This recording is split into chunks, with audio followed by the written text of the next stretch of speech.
নমস্কার। আজ ভিডিওটা একদম অন্যরকম। আসলে ভিডিও বানানোর ইচ্ছা হচ্ছে না। মানুষ হিসেবে, একজন সংবেদনশীল মানুষ হিসেবেই ভিডিও বানাতে ইচ্ছা করছে না। আমি আহামরি এমন কিছু বড় কনটেন্ট ক্রিয়েটর নই, প্রথমেই বলি। তো ভিডিও বানাচ্ছি যেটা খুব শখ থেকে বা একটি বিশেষ কারণে, যেটা আমি আমার নিজেকে স্বাচ্ছন্দ্য বোধ করি। আর এই সোশ্যাল মিডিয়ার প্ল্যাটফর্মটাকে ভালোভাবে কাজে লাগানোর জন্য। তো দুদিন আগে ঘটে যাওয়া একটা দর্দনাক একটা ঘটনা, যেটা সকল ভারতীয় মানুষের কাছেই কিন্তু একটা আতঙ্কের ব্যাপার। তো আপনারা সকলেই জানেন, বলার তো কিছু নেই। তো এর জন্যই আমি ২-৪ কথা বলবো, আমার যেটুকু আমি জানি। তো ওখানে এই মুহূর্তে অনেকেই আমার পরিচিত কিছু মানুষ রয়েছেন, যারা ওখানে নিজের জীবনকে বাজি রেখে ওখানে এখনও নিজের ডিউটি সারছেন। আমার হাজব্যান্ডও বলতে গেলে অনেক বছরই ওখানেই পোস্টিং ছিল। তো পোস্টিং থাকার জন্য, মানে একজন সিভিলিয়ান ঘুরতে যাওয়ার দরুন আর একজন আর্মি হিসেবে বা বর্ডার সিকিউরিটি ফোর্সের অভিজ্ঞতা কিন্তু সম্পূর্ণ আলাদা, একদম সম্পূর্ণ আলাদা। তো আমি বিয়ের পর থেকে যেটুকু জেনেছি সেটুকুই ভিডিওর মাধ্যমে, এরকম ভিডিও আমি যথাযথ আমি বানিয়ে থাকি না, তো আমি বানালাম। তো যেটুকু শুনেছি আমার হাজব্যান্ডদের কাছে, তো অনেকটা আকাশ এবং জমির মধ্যে পার্থক্য। মানে প্রত্যেক ফৌজির ফ্যামিলির কাছে ওখানে, মানে জম্মু কাশ্মীর পোস্টিং বা রাষ্ট্রীয় রাইফেল সার্ভিস লাইফে কাটতেই হয়। তো এটা খুব একটা প্যাথেটিক ব্যাপার বলতে পারেন। মানে কিছু মাসের 18 মাসের একটা টার্নওভার থাকে। তো ওই 18 মাস যেন মানে 18 বছরের মতো লাগে। যারা কাটিয়েছেন ফৌজি ফ্যামিলি তারাই জানেন। তো এখন পরিস্থিতি মানে অনেকটাই দেখতে পারলেন যে খুব খারাপ হয়ে গেছে। এরকম কিন্তু ছিল না বলতে, ভারতীয় ইতিহাসে এরকম হয়তো প্রথম যে ট্যুরিস্টদের উপরে অ্যাটাক করা হয়েছে। তো এই ট্যুরিস্টদের উপরে অ্যাটাক করার একটাই কারণ হলো ওখানকার যে মানুষদের যে জীবনযাত্রা আগের থেকে কিন্তু অনেক রকম মানে আলাদা হয়ে গেছে। তারা এখন নতুন ছন্দে ফিরে আসছে, গোটা ভারতবাসীর সাথে মিলেমিশে ওখানে একটা বিরাট পর্যটন শিল্প গড়ে উঠেছে। তো আমার এক পরিচিত মানুষের সাথে আমি কথা বললাম, দাদার সাথে। তো তার থেকে আমি জানতে পারলাম জিনিসটা, যে ফৌজিদের কাছে, মানে আর্মি হেড কোয়ার্টারে এগুলো রিপোর্ট থাকে। তো ওখানে নাকি 2 কোটিরও বেশি আগের বছর কাশ্মীরে মানুষ এসেছিলেন দেশ বিদেশ থেকে। তাহলে বুঝতে পারছেন ওখানকার সাধারণ মানুষের ওখানে কোনো শিল্প নেই। তো সাধারণ মানুষের কিন্তু এই শিল্প, মানে পর্যটন শিল্পটা একটা বিরাট বড় একটা শিল্প। ওখান থেকে মানুষের রুজি রুটি সমস্ত কিছু কিন্তু চলতে থাকে। তো পাকিস্তান এই জিনিসটার ফায়দা নিয়ে কিন্তু ওখানকার পুরো যে শিল্প, টুরিস্টকে কেন্দ্র করে এটা পুরোটা বন্ধ করে দিতে চাইছে, এবং ওখানকার স্থানীয় মানুষরা যেন আবার অন্ধকারে ডুবে যান। তো এটাই হলো একমাত্র মানে পাকিস্তানের কাছে হাতিয়ার, যে ওখানকার মানুষদেরকে অন্ধকারে ডুবিয়ে, অভাবের মধ্যে দিয়ে একদম ডুবিয়ে দিয়ে তারা যেন অস্ত্র তুলে নিতে বাধ্য হন। এটাই হলো মেন কারণ। তো স্বাভাবিক ছন্দে সব ফিরে এসেছিলো সব কিছুই। তো সাধারণ মানুষের যারা ট্যুরিস্টরা, ওরা তো নিরাপদেই ওখানে ঘোরাফেরা করেন, কিন্তু আর্মিদের জন্য কিন্তু ওখানে সিভিল এরিয়ায় যাওয়া বা এভাবে ঘোরাফেরা কিন্তু সম্পূর্ণ নিষিদ্ধ।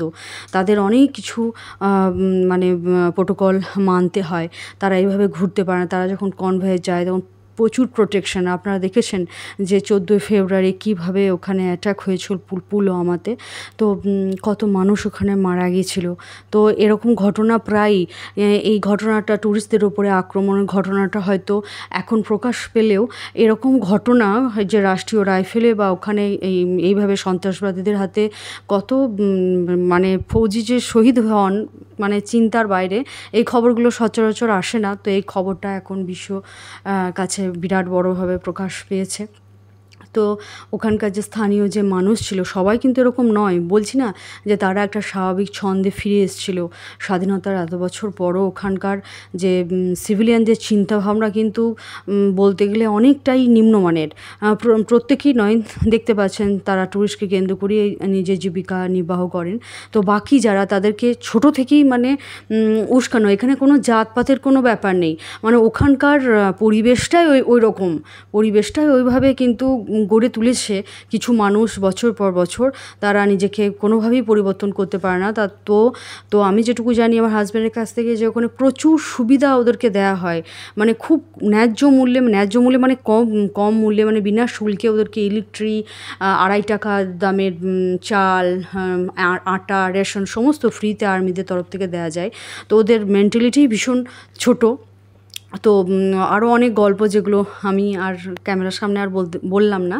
তো এরকম মানে ওদেরকে এইভাবেই রাখা হয়েছে, ওদেরকে এইভাবে মানে ওরা যেন বেশি মানে উচ্চাকাঙ্ক্ষা যেন প্রকাশ করতে না পারে, তার জন্য। তো এখানে ধর্ম জাতপাতের কোনো ব্যাপারই না। ওখানে তো যে ঘোড়া চালক ছিলেন আদিল, তো উনিও তো একজন মুসলিমই ছিলেন। তো উনি কেন মারা গেলেন? তার মধ্যে মনুষ্যত্ব ছিল, যে এটা আমাদের রুজি রুটি, আমরা এইভাবেই স্বাচ্ছন্দ্য বোধ করছি, হ্যাঁ, তো আমরা এইভাবে বাঁচবো কেন? তো তার জন্য তাকে শহীদ হতে হলো। এরকম ঘটনা প্রচুর ওখানে প্রায়ই ঘটে। তো পার্সোনালি আমার হাজব্যান্ডের কাছে যা আমি গল্প শুনেছি ওখানকার, মানে আমার হাজব্যান্ড ছোটোবেলাটা বলতে পারেন আর্মিতে জয়েন করার পর প্রায় 10 বছর ওখানেই, মানে পুরো যৌবনটা তার ওখানেই চলে গেছে বলতে পারেন। যে একটা ছেলে যে বড় হওয়ার পর 17-18 বছর যে আর্মি জয়েন করার পর তার যে মেন পিরিয়ডটা তার ওখানেই চলে গেছে, যে কতটা ঝুঁকিপূর্ণ এরিয়ায় ওখানে ডিউটি করতে হয় তাদেরকে, যে চিন্তা ভাবনার বাইরে সাধারণ মানুষ ভাবতেও পারে না। দিনের পর দিন ফোন আসে না, কোনো যোগাযোগ হয় না। যখন বাড়ি আসে তখন সবটা আমাকে এসে বলতো যে এরকম ব্যাপার। আমি যখন কিছু মানে, আর সব থেকে বড়ো ব্যাপার, ফোনে সব ট্র্যাকিং হয়। তো ওখানে সব কিছুই ফ্যামিলিদেরকে চাইলেও কিন্তু বলতে পারে না। যখন বাড়ি আসতো তখন বলতো যে এরকম ব্যাপার, অপারেশনের জন্য যেতে হয়। তো তখন আমরাও আমি আর জিজ্ঞাসা করতাম না, আমি বুঝে ফেলতাম ওর প্রত্যেকটা নিঃশ্বাস প্রশ্বাসে, মানে তার যে গল্পগুলো আমাকে শুনিয়ে যেত, যে কথাগুলো, সেগুলোই আমি সবটাই মানে নিজেকে আত্মস্থ করে নিয়েছিলাম এবং বুঝতে পারতাম যে এইরকম ব্যাপার। আর সেভাবে খুব একটা কৌতূহল দেখাতাম না। তো মানে প্রচুর মানে ওখানে সত্যি মানে ভূস্বর্গ হয়তো হতে পারে, কিন্তু নরকও বটে। আর নরক করে দিল। এখন আপাতত মনে হচ্ছে যেটা পরিস্থিতি, অনেক মানুষই হয়তো আর কাশ্মীর যাবে না। আমি পার্সোনালভাবে সত্যি আমারও যেতে ইচ্ছা করে না। আমার হাজব্যান্ডের কাছে শুনেছি, মানে যান হাতে করে নিয়ে ওখানে রাস্তাঘাট, ওখানকার এই যে দেখতে পাচ্ছেন এরকম ধরনের, কোথায় কী ঘটে যায় কেউ বলতে পারে না। তো আমি না গেলেও হয়তো পরে আবার স্বাভাবিকভাবে আবার কাশ্মীর আবার ভূস্বর্গে পরিণত হবে। তো এইটাই মেসেজ ছিল, যে মনুষ্যত্ব জাত ধর্মের সবারই ওপরে, জানেন তো, মনুষ্যত্বের কোনো ধর্ম হয় না কো। তো কী আর বলা যায়। তো আর এই যে সময়টা চলছে, এই সময় দেখছি প্রচুর মানুষ তারা তাদের কাটারও মুহূর্ত, বছরখানেক আগে বা 6 মাস আগে, 2 সপ্তাহ আগে, তারা সকলেই দেখছি ফেসবুকে এসে বা সোশ্যাল মিডিয়ায় এসে আমি অমুক সময় অমুক জায়গায় ছিলাম, এগুলো নাই বা করলেন। এগুলো করা কি খুব দরকার? হ্যাঁ, আপনারা হয়তো একটি সচেতনমূলক পোস্ট করতে পারেন যে ভগবানের কৃপায় আমরা সুস্থভাবে এসেছি, কিন্তু নিজেদের ফটো ব্যবহার করে ওই জিনিসটাকে আরও দর্দনাক করে দেওয়া, মানে সত্যি খুব প্যাথেটিক ব্যাপার। তারা হয়তো অনেক বড় ক্রিয়েটার। যাই হোক, আমি এই প্ল্যাটফর্মটাকে কোনো দিন আর্ন করবো বলে নিইনি। আমি ভালো লাগার তরফ থেকেই নিয়েছি, ভালোবেসেই করি। আর সচরাচর ভিডিও আপলোড হয়তো করতে পারি না সময়ের অভাবে।